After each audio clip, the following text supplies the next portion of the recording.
As I said earlier this morning, we're starting a new series this morning on our run up to Easter, and we're going to be looking at the events of the first Easter recorded in John's Gospel. Kerry is now going to come and read to us from John chapter 18, which is on page 1176 on the Church Bibles. Thanks, Kerry.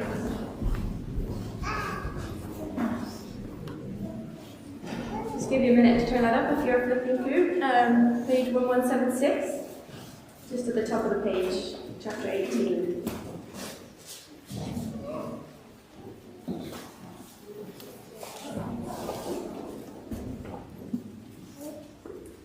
When he had finished praying, Jesus left with his disciples and crossed the Kidron Valley. On the other side there was a garden, and he and his disciples went into it. Now Judas, who betrayed him, knew the place because Jesus had often met there with his disciples. So Judas came to the garden, guiding a detachment of soldiers and some officials from the chief priests and the Pharisees. They were carrying torches, lanterns, and weapons. Jesus, knowing all that was going to happen to him, went out and asked them, "Who is it you want?" "Jesus of Nazareth," they replied. "I am he," Jesus said. And Judas the traitor was standing there with them. When Jesus said, "I am he," they drew back and fell to the ground. Again he asked them, "Who is it you want?" "Jesus of Nazareth," they said. Jesus answered, "I told you that I am he. If you are looking for me, then let these men go." This happened so that the words he had spoken would be fulfilled. "I have not lost one of those you gave me."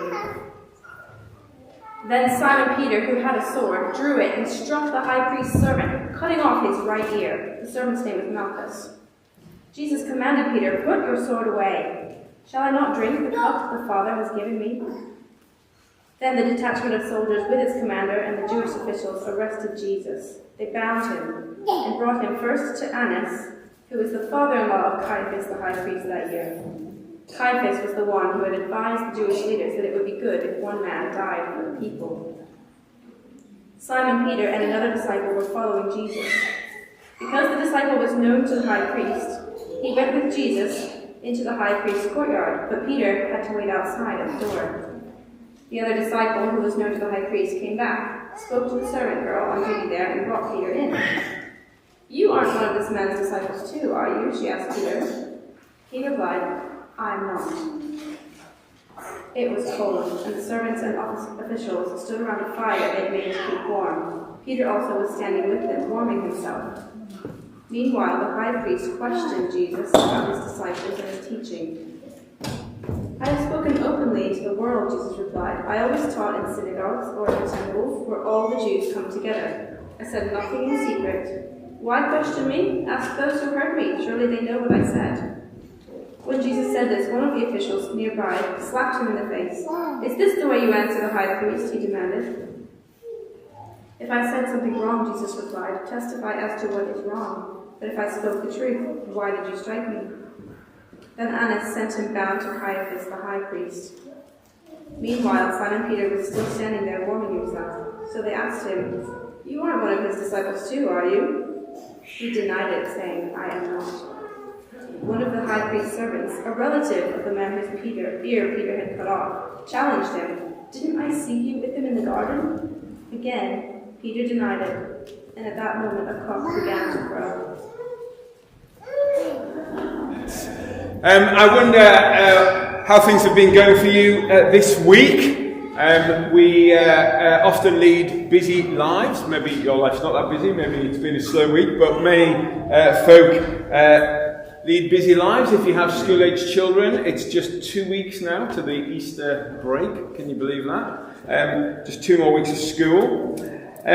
Sometimes when life's busy, we put things off, don't we? We think, I'm too busy now to think about that. I'll consider it later.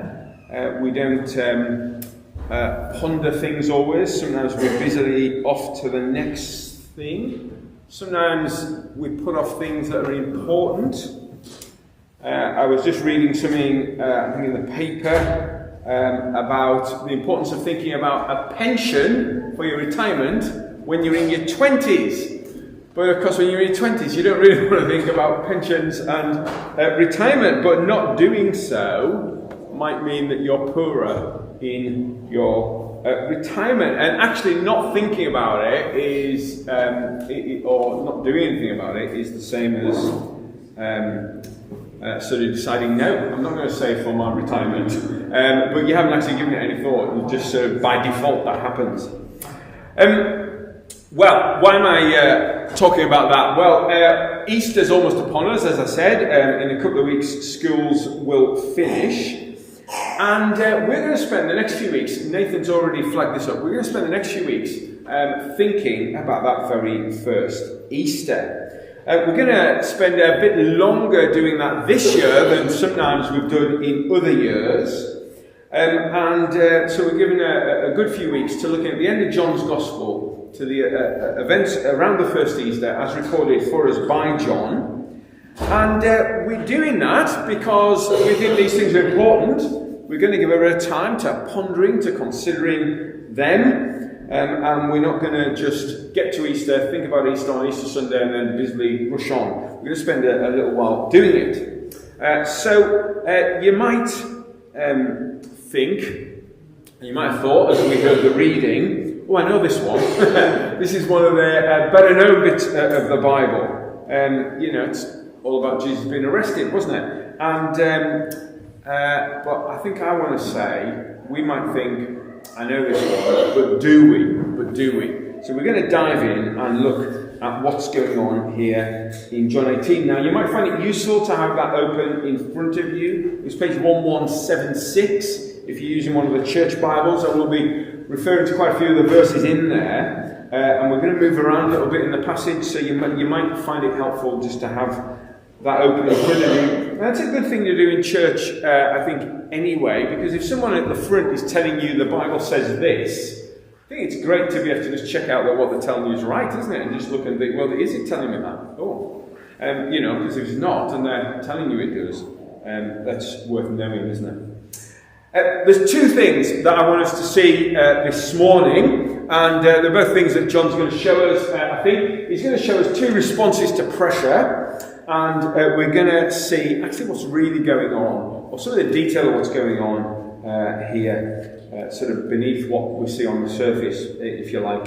So the first of those is two responses to pressure. Now the action in this passage, it switches between what's going on with Jesus and what's going on with Peter and another disciple. And it kind of goes from one scene to the other, a bit like we used to in a TV program or a movie, when there's something happening with one character and then it switches to, meanwhile, with this other character, this is going on. I used to like, when I was younger, there was a program on TV called High Chaparral. Not many people will be old enough to remember that.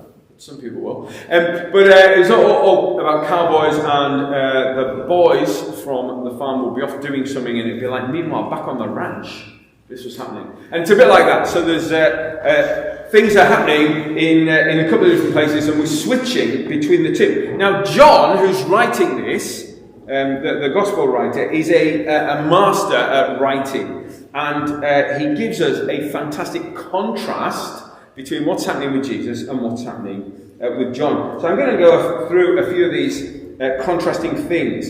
We're going to see, first of all, the courage of Jesus contrasted with the cowardice of Peter. So in verse 3, we see that the soldiers arrive to arrest Jesus. Now, there were possibly Roman soldiers. We think of Roman soldiers, of course, back then, but maybe not. The Jewish authorities had their own soldiers, and but we do see in verse 3 they are armed. So they're soldiers. They're not just doorkeeper from the temple or something. They are actually soldiers, and they arrive. But verse 4, we discover Jesus goes out to meet them. Did you notice that in verse 4? He doesn't sort of passively wait for them to arrive. He proactively goes out to meet them. Tremendous courage. A bunch of armed men arrive with flaming torches and everything, coming to arrest someone, and Jesus goes to meet them. Contrast that with the cowardice of Jesus. He's challenged later by a servant girl about who he is, and he denies that he's one of Jesus' disciples or anything.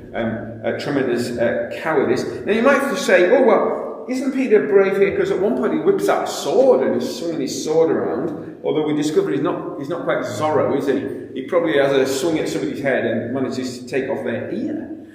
Which I think must take some doing, but I don't think that's what he was intending to do. We might think, oh, isn't he being brave there? He's whipped out a sword. But exactly what he'd been told not to do by Jesus. So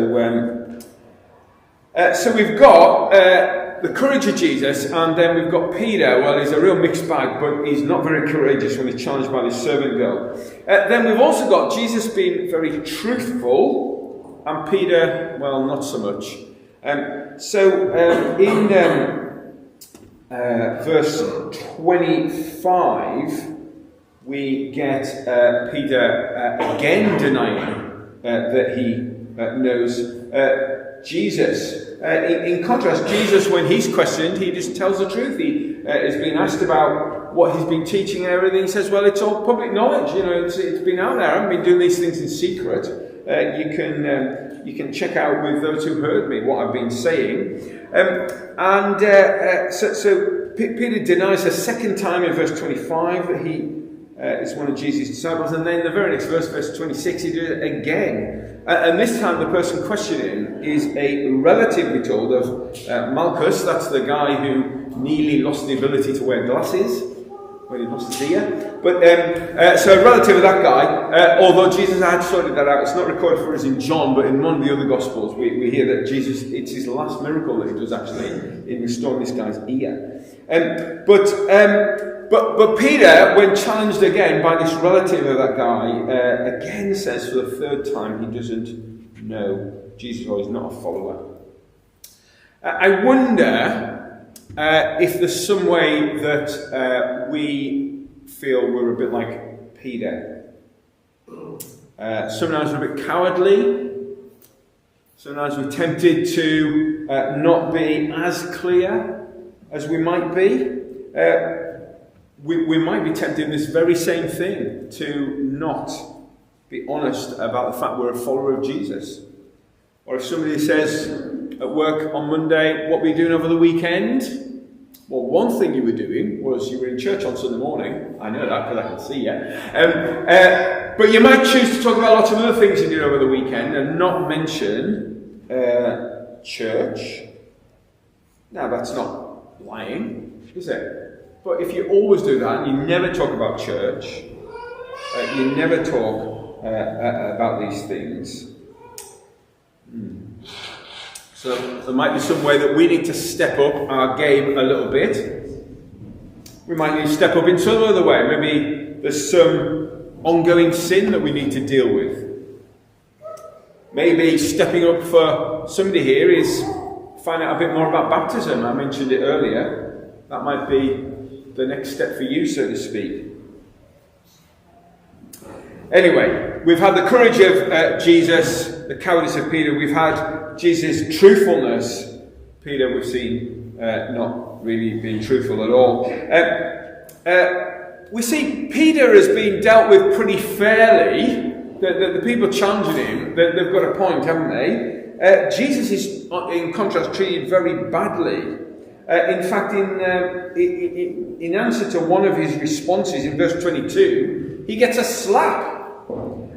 He's being questioned by a high priest.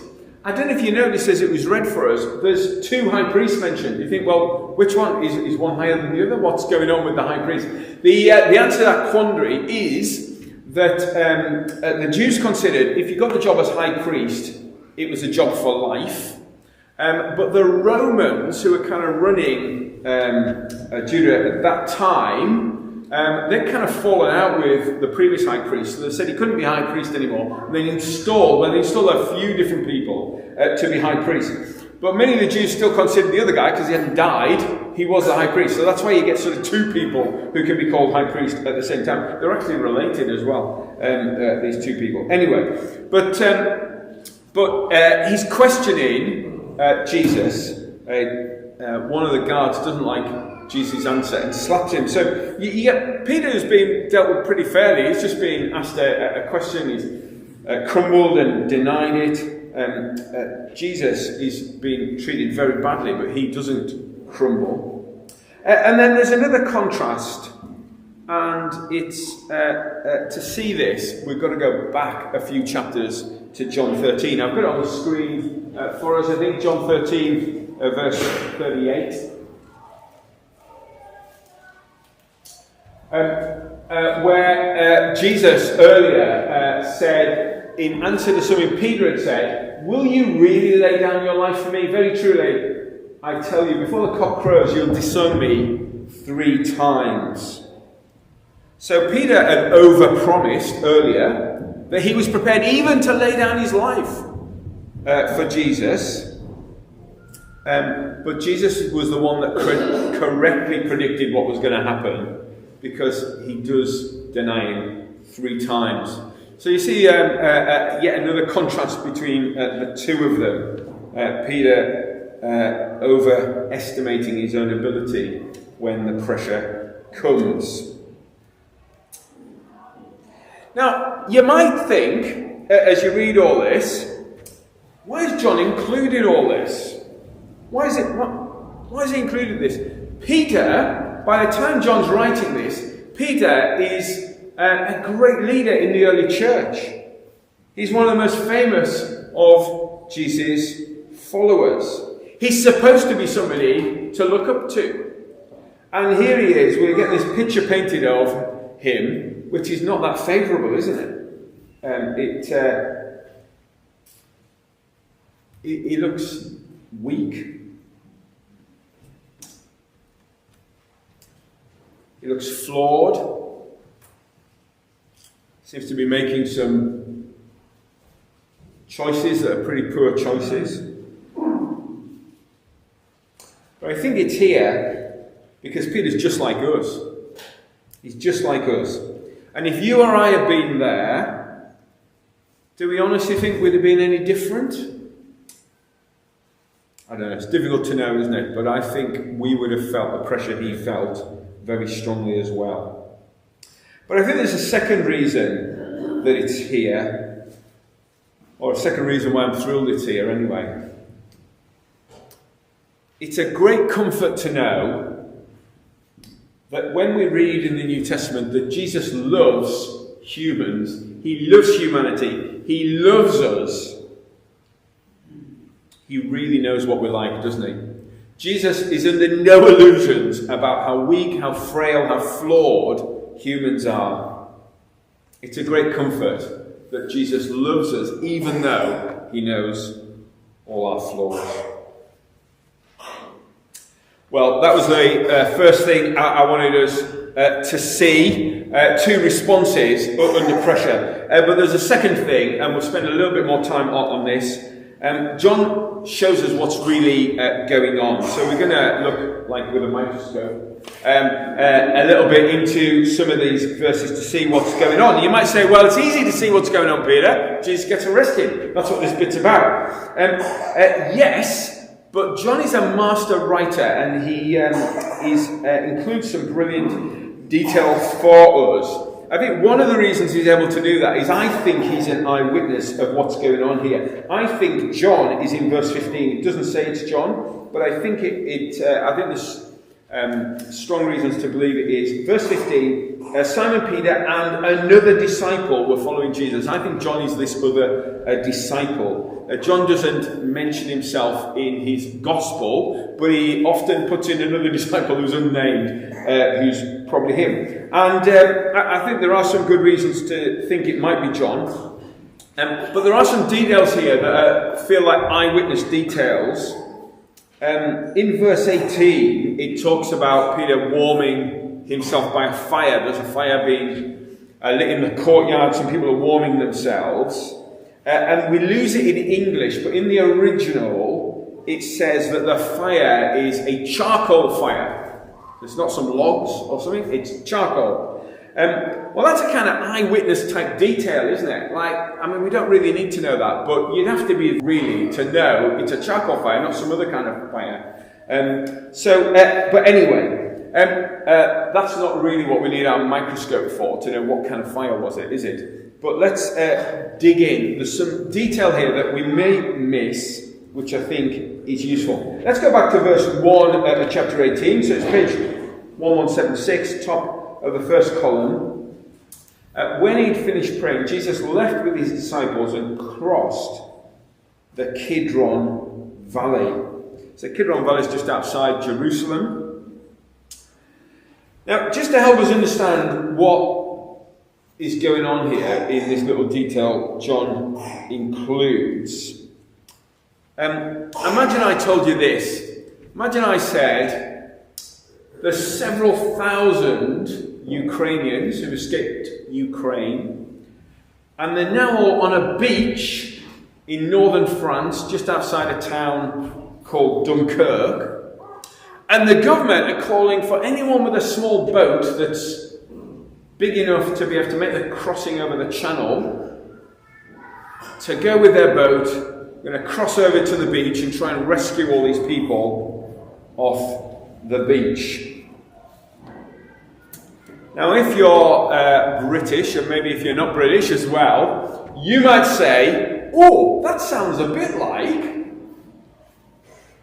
an event that happened in the Second World War, when people were rescued off a beach in Dunkirk. We'd immediately think, oh, that sounds just like that, doesn't it? Well, if you were a first century Jew, you would hear verse 1, and you would think, oh, that's a bit like, because it says there, Jesus left with his disciples, crossed the Kidron Valley. Doesn't really mean that much to us, but it's not the first time that has happened in Jewish history. And back in 2 Samuel 15, you can read about someone else crossing the Kidron Valley. I've got the verse from 2 Samuel 15 here for us. It says, the whole countryside wept aloud as all the people passed by. The king also crossed the Kidron Valley, and all the people moved on towards the wilderness. What's going on here? So the king here is King David, actually like a great-great-great-great-great-granddad of Jesus. Jesus is a descendant of King David. King David is the most famous king in Israel's history. He's the king who God had promised one of his descendants would be the Messiah, Jesus. But at this point, David's been betrayed. At this point, he's having to flee because someone close to him has betrayed him. Somebody close to him doesn't want him to be king, doesn't recognize him as king anymore.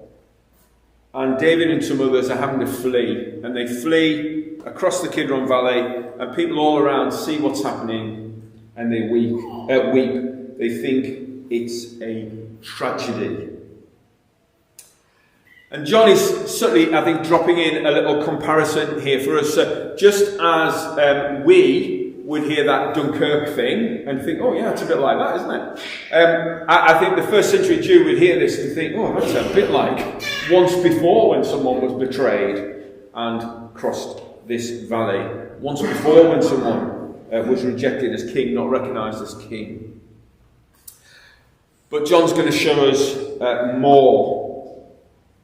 In verse 14, verse 4, we've already seen this. Jesus goes out to meet the soldiers and Judas when they come. There's some officials from the high priest there as well.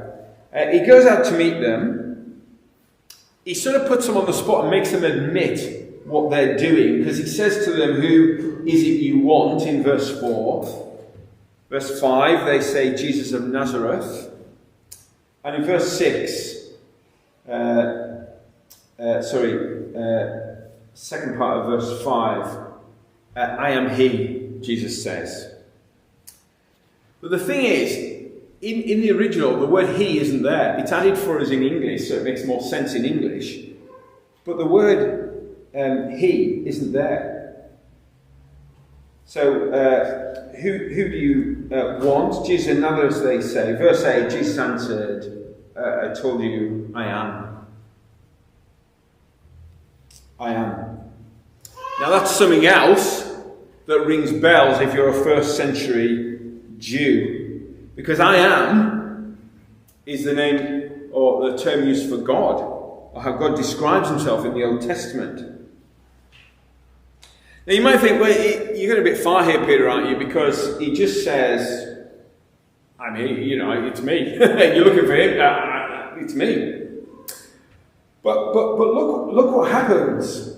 Look what happens in verse 6. When Jesus said, I am he, they drew back and fell on the ground. So these soldiers, these people who've come, when he says, I am,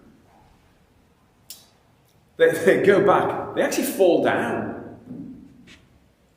Are they stunned? I don't know. I think they hear it differently to how we hear it. I don't think they just hear it as him saying it to me. I think John is wanting us, and particularly his first readers, but us as well, to feel and see the weight of what's happening here. I think there's resonances, things, echoes from the Old Testament that help us see the weight of what's happening here.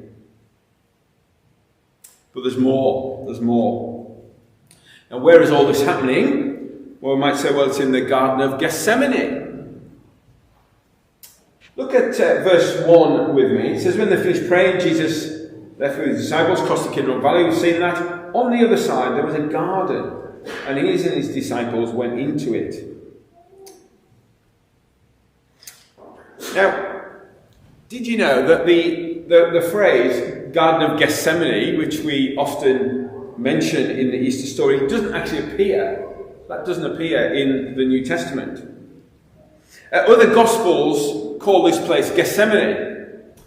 John calls it a garden. Gethsemane, by the way, just means a place with an oil press. So, like they used to, or they still do, press grapes to get out the grape juice, you make wine and things. Well, you also press olives to get out olive oil, and this was a place with an oil press.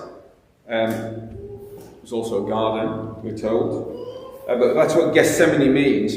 But John calls it a garden. Now, in the early church, in the first centuries of the church, some of those early church writers and thinkers got really excited about this. They got excited about this because this isn't the first garden we've come across in the Bible. It's not the first garden we've come across in the Bible where someone had a choice of two courses of action to obey God or not. One older writer put it like this, and I've got a quote here, slightly longer quote, but I thought it was worth reading. He writes, in Eden, right back at the start of Genesis, in Eden, all was delightful. In Gethsemane, all was terrible. In Eden, Adam and Eve parlayed with Satan, tried to make some agreement with Satan. In Gethsemane, the last Adam, Jesus, sought the face of his Father, he prayed. In Eden, Adam sinned. In Gethsemane, the Saviour suffered. In Eden, Adam fell. In Gethsemane, the Redeemer conquered. The conflict in Eden took place by day. The conflict in Gethsemane waged at night. In the one, Adam fell before Satan. In the other, the soldiers fell before Christ. In Eden, the race was lost. In Gethsemane, Christ announced, all of them who thou gavest me, I have lost none. In John 18, verse 9 that we read. In Eden, Adam took the fruit from Eve's hand. In Gethsemane, Christ received the cup from his Father's hand. In Eden, Adam hid himself. In Gethsemane, Christ boldly showed himself. In Eden, God sought Adam. In Gethsemane, the last Adam sought God. He actually goes on, but I think you get the picture. But I think there's one other idea that John wants us to see to help us see what's going on. And it's the idea of substitution, a replacement taking place. In verse 8, Jesus said, I told you I am he. If you're looking for me, let these men go. He said, I don't mind you arresting me, but let these guys go. Take me, forgive them, you might say. But that's not the only substitute here. He's literally taking their place or offering to. But there's another substitution in verse 11.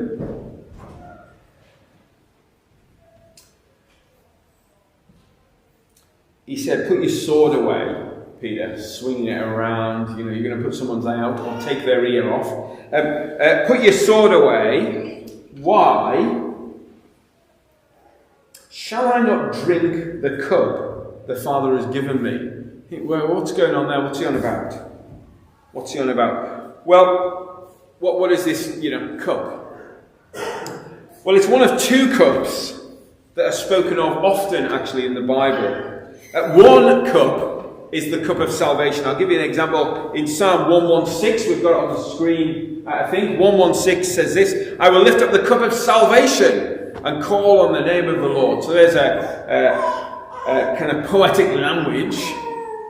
It's almost like a cup of celebration at being rescued, isn't it? A cup of salvation. But there's another cup that the Bible also talks about, and it's the cup of God's wrath.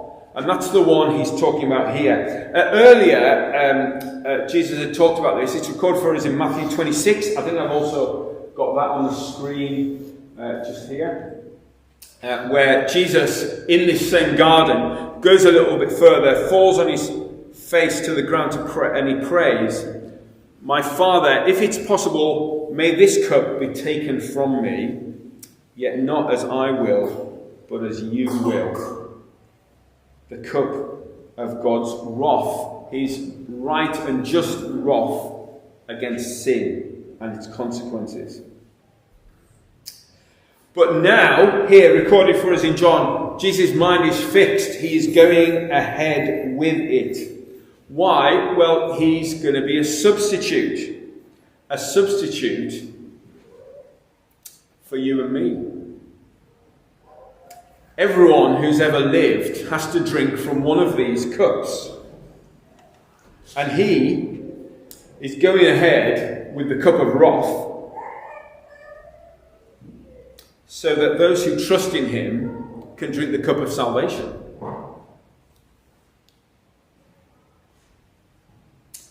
There's one final substitution here that's actually not on Jesus' lips, but it's on the lips of the high priest. And you see it in verse 14. I've got it for us on the screen, where it reminds us that Caiaphas, who Jesus is going to be sent to see, who's the other high priest, he's the one who'd advised the Jewish leaders it'd be good if one man died for the people. He said, look, this guy's causing problems, he's going to cause problems with us with the Romans. But if we just get rid of him, rather than the consequences suffered by everyone else, it'd be good if one man died for the people. But that's a substitution, isn't it? It's better if one person dies for the people. And here, he's speaking much truer words than he realizes. It was a prophecy, really. It was a word of wisdom way beyond what Caiaphas, the high priest, realized. Much better if one person died, and Jesus is of course heading to the cross, much better if one person dies as a substitute for many. I said that John wants us to see what's really going on, and we've drilled down into some of the detail here. There's actually more that could be said in these verses, but I'm aware of our time. What are you going to do with all this info that we've seen, these things we've seen, these things that John wants us to see? Peter, we've seen here in these verses, well, his response was weak, it was frail, it could seem foolish. we have an opportunity to not be like that, don't we? We have an opportunity to respond differently. We have an opportunity to, in the busyness of life, not think, do you know what, I can't think about these things to do with Easter this year. You know, I've got eggs to buy, or whatever you're doing, or, you know, we're going on holiday, or to pack, or, you know, the garden's getting overgrown, or there's a million and one other things that could crowd in and take our time.